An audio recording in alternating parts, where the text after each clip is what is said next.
I submit to you that the promise of Florida is giving a young student the opportunity to go to a school of her choice. Why did, out of all the things you could have said, you said that was something very important to you? Well, let me premise what I think the promise of Florida is. What I talked about in that speech was that I view that we all have a promise of Florida. We all believe in the promise of Florida. We wouldn't live here if we didn't think this was a great place to live. The problem is we sometimes disagree about what that promise is. We sometimes may not view that it's the same, we should be going in the same direction to reach that promise. So when I talk about the promise of Florida and giving a young student the opportunity to go to a school of their choice, I'm talking about changing a dynamic system, an education system that, for all intents and purposes, is a good system, but it doesn't fit everybody.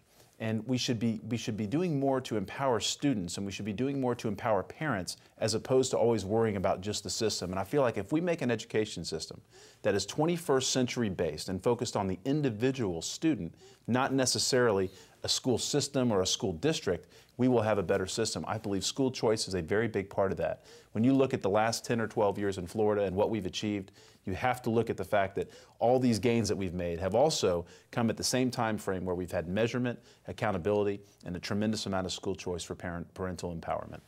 You know the arguments, you've heard them 100 times, but the fear among many people in public education and so forth currently is that what will happen is a lot of people will be drained out of the public system into private schools through vouchers and other things that look like vouchers.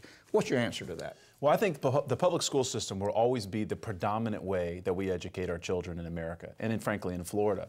But I also think that having choice and empowering parents and giving them the ability to choose what fits their students' individual needs is truly the best way to get an education for their children. When a parent is empowered and is making a decision, then they are then going to make what I believe to be is the best decision for their student. And just instead of just saying, you live in zip code 33556, which is where my parents live, and because you live in that zip code, you're destined to go to this school. I don't care if it's a failing school or an A school. That's where you're going because that's what the zip code says. That's wrong.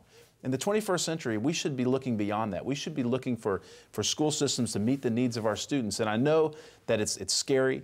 And if you're a public school advocate, they sometimes get worried that it will drain the public school system. The public school system is always going to be the predominant way that we educate our children. But we know that children learn differently, and they should be allowed to send their children to a school of their choice.